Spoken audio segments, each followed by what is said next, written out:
December నెల December నెల అనగానే పుస్తకాల పండుగ, తర్వాత క్రిస్మస్ పండుగ ఎప్పుడు కలిసే వస్తుంది. రెండు పండుగలు ఈ 10 రోజుల్లో కలిసి ఉంటాయి. డిసెంబర్ 19 నుంచి 29 జరిగే ప్రక్రియలోనే డిసెంబర్ 25 వస్తుంది. అట్లా ఒక డిసెంబర్లో వచ్చే పండుగనే పుస్తకాల పండుగలో క్రిస్మస్ అవుతే, జనవరి నుంచి మొదలుకొని సంక్రాంతి, ఉగాది, దసరా, రంజాన్ పండుగలు కూడా ఈ సంవత్సరం అంతా వచ్చినప్పటికి కూడా ఈ పుస్తకాల పండుగ 10 రోజుల పండుగకే డిసెంబర్ నెల ప్రాధాన్యం. అలాంటి పుస్తకాల పండుగకు వచ్చిన మీ అందరికీ ప్రధానంగా నమస్కారాలు తెలియజేస్తూ, పుస్తక స్ఫూర్తి ఈ పుస్తక స్ఫూర్తి కార్యక్రమాన్ని బుక్ ఫేర్ 37వ బుక్ ఫేర్ నుంచే ప్రారంభమైంది. ఇది రెండవది 38వ బుక్ ఫేర్. ఈ పుస్తక స్ఫూర్తిని ఏర్పాటు చేసి అందులో వందలాది మంది కవులను, రచయితలను భాగస్వామ్యం చేస్తున్న హైదరాబాద్ బుక్ ఫేర్ నిర్వాహకులకు ముందుగా అభినందనలు, ధన్యవాదాలు.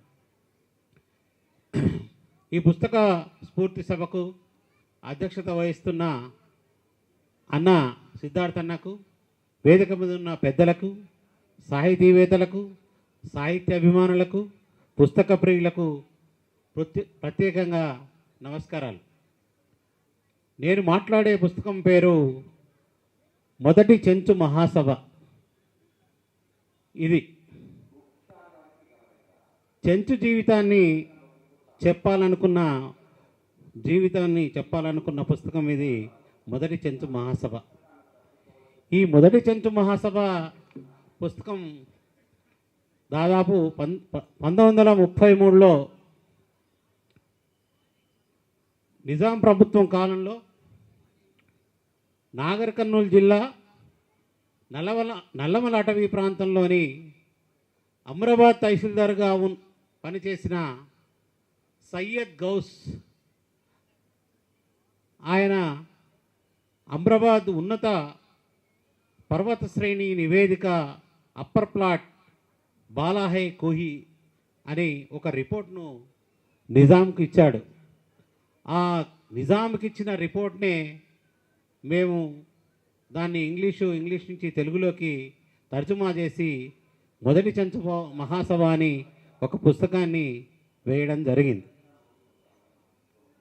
ఈ నివేదికలో నల్లమల అటవీ ప్రాంతంలో అసలు ఏమున్నాయి, ఎట్లా చేస్తే ఈ ప్రాంతంలోని చెంచులను, ప్రజలను అభివృద్ధి చెందుతారని విషయాలను సయ్యద్ గౌసు పొందుపరిచారు. ప్రస్తుత సమాజంలో కులాలు, మతాలు అని మాట్లాడుకుంటున్న రోజుల్లో నిజాం సర్కార్ హయాంలోనే ఒక ముస్లిం తహసీల్దార్ సయ్యద్ గౌస్ శిథిలమవుతున్న హిందూ దేవాలయాలను ఎలా బాగు చేయాలని ఆనాడు ఆలోచించాడు. దాని మీద నిజాంకు తన రిపోర్ట్లో ఒక భాగం కేటాయించాడు. అంటే తెలంగాణలో హిందూ ముస్లింల ఐక్యత ఒక 93 ఏళ్ల నాడే వెనుకకి వెళ్తే ఆ కలిసున్న జీవితాన్ని ఈ సయ్యద్ గౌసు ఈ దేవాలయాల విషయంలో చెప్పిండని మనం గుర్తు చేసుకోవాలి. ఇది ఇలా ఉంటే నల్లమల అటవీ ప్రాంతంలోని అమ్రాబాద్ తహసీల్దార్ కార్యాలయం నుంచే ప్రస్తుతం ఉన్న శ్రీశైలం దేవస్థానం కూడా ఇక్కడి నుంచే నిర్వహణ జరిగేది.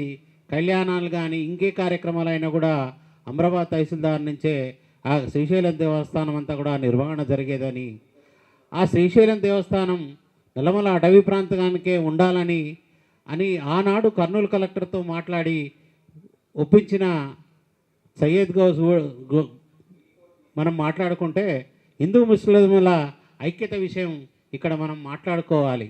ఎందుకంటే ఆయన ముస్లిం అయ్యుండి కూడా నిజాం కాలంలో హిందూ దేవాలయాల గురించి మాట్లాడాల్సిన అవసరం లేదు ఆయన. కానీ ఆయన హిందూ దేవాలయాలను ఎట్లా కాపాడాలనే మాట్లాడాడు. అది మనం ఇప్పుడు మాట్లాడుకోవాల్సిన విషయం. ప్రస్తుతం సమాజంలో ఇప్పుడైతే అది చాలా అవసరమని నేను భావిస్తున్నా.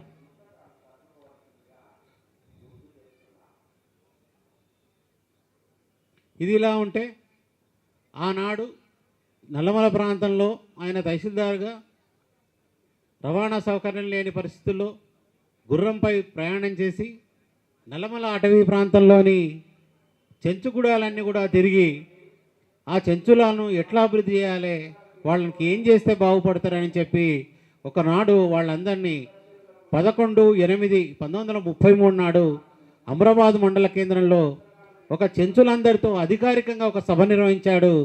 ఆ అధికారిక సభనే మొదటి చెంచు మహాసభ.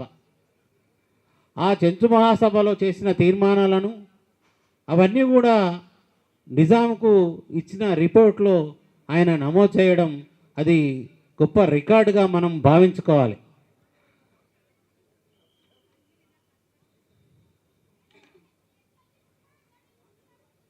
ఇది ఇలా ఉంటే ఆనాడు పరిస్థితుల్లో నిజాంకు ఇచ్చిన సయ్యద్ గౌస్ రిపోర్టును ఆధారంగా ఒకవైపు నిజాం దీని మీద పరిశీలన జరుగుతున్న క్రమంలోనే 1933 నుంచి 40 ప్రాంతంలో ఆదిలాబాద్ అడవుల్లో కూడా గోండుల మధ్య రజాకార్ల మధ్య జరిగిన దాంట్లో కాల్పుల్లో కొమరంభీం చనిపోయిన సంఘటన ఆదిలాబాద్ ప్రాంతం అంతా కల్లోలం ఏర్పడుతున్నప్పుడు నిజాం దీన్ని ఏ విధంగా పరిష్కరించాలి, ఎట్లా ఈ గోండుల పరిస్థితి కూడా ఎట్లా రికార్డ్ చేయాలనే పరిస్థితుల్లో సయ్యద్ గౌస్ ఇచ్చిన రిపోర్ట్ను బేస్ చేసుకొని ఆనాటి నిజాం ప్రభుత్వం 1940 ప్రాంతంలో ఐమన్ రాఫ్ను మన ఇండియాకు ఆదిలాబాద్కు అడవుల్లోకి పిలిచి ఇక్కడ వీళ్ళ స్థితిగతుల మీద అధ్యయనం చేయడానికి ఆహ్వానించారు. ఆ ఆహ్వానించిన వాళ్ళిద్దరి దంపతులు కూడా 40 ప్రాంతంలో ఇక్కడికి చేరుకొని దాదాపు 95 దాదాపు 50 ఏళ్ల ప్రాంతం ఈ ప్రాంతంలోనే జీవించి ఇక్కడనే వాళ్ళు చనిపోయారు గోండుల కోసం. వాళ్ళను గోండులంతా కూడా ఈరోజు హేమండ్ రాఫ్ దంపతులను ఆరాధ్య దైవంగా భావిస్తారు. అంటే ఒక చెంచుల నుంచి మొదలుకొని ఆదిలాబాద్ గోండుల వరకు కూడా ఒక లింక్ ఉంది. సయ్యద్ గౌస్ ఇచ్చిన రిపోర్టు ఆధారంగానే హేమండ్ రాఫ్ను రావడం, గోండుల మీద అధ్యయనం చేయడం, ఇదంతా కూడా ఒక చారిత్రక సంఘటనగా ఈ రిపోర్టు మనకు ఆధారం అవుతుంది. ఇది విషయం. ఇది ఇలా ఉంటే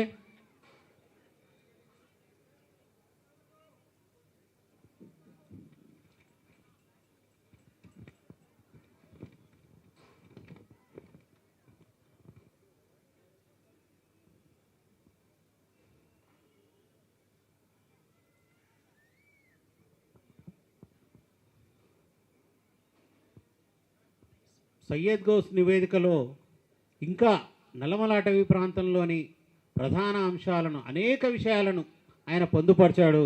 అందులో ముఖ్యంగా అమరాబాద్ ప్రాంతం నైసర్గిక స్వరూపం, సరిహద్దులు, విస్తీర్ణంతో పాటు ఋతువులు, శీతోష్ణ స్థితి మరియు వర్షపాతం, పక్షులు, ఖనిజాలు, అటవీ ప్రాంత విశేషాలు, రవాణా సౌకర్యాలు, గ్రామాల్లోని పరిస్థితులు వివరించారు. ముఖ్యంగా నల్లమల ప్రాంతానికి చెందిన జంతువుల్లో ఇప్పుడు తెలంగాణ వచ్చిన తర్వాత పొడమచ్చ జాతికి చెందిన పశువు మన తెలంగాణ పశువుగా కూడా మనం పెట్టుకున్నాం. ఇట్లా తెలంగాణ ప్రాంతంలోని నల్లమల అటవీ ప్రాంతంలో అనేక జీవన పరిస్థితుల గురించి, అనేక ఏర్పాట్ల గురించి, సౌకర్యాల గురించి నిజాంకి ఇచ్చిన సయ్యద్ గౌస్ రిపోర్టు చాలా గొప్ప రిపోర్టుగా భావించి దాన్ని ఎలాగైనా ఒక పుస్తక రూపంలో వేయాలని భావించి మేము ఈ మొదటి చెంచు మహాసభ పుస్తకాన్ని వేశాం. ఇది ఇలా ఉంటే ఒక అధికారి, ఇప్పుడు చాలామంది అధికారులను చూస్తున్నాం, ఒక పటవారిని అంటే ఒక విఆర్ఓ నుంచి ఒక కలెక్టర్ వరకు కూడా అధికారిగా తన బాధ్యత లేదో ప్రభుత్వం నిర్దేశించిన పనులే చేస్తున్నారు, కానీ వాళ్ళకు మిగతా విషయాలు అవసరం లేదు. ఇప్పుడు అలాంటిది ఒక నిజాం కాలంలో ఒక తహసీల్దారు తన పనిని తాను చేస్తూనే ప్రజల జీవన స్థితిగతులను కూడా తానే స్వయంగా గుర్రం వేసుకొని తిరిగి చూసి తాను ఏదైతే చూసిండో ఏదైతే నిజమని తెలిసిండో అదే రాసిండు, దాన్నే ఒక రిపోర్ట్గా పెట్టిండు.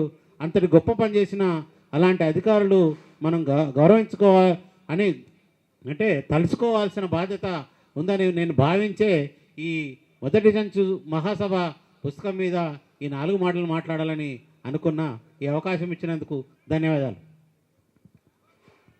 చాలా అద్భుతమైన పుస్తకం గురించి చెప్పారండి. అరుణనాథ్.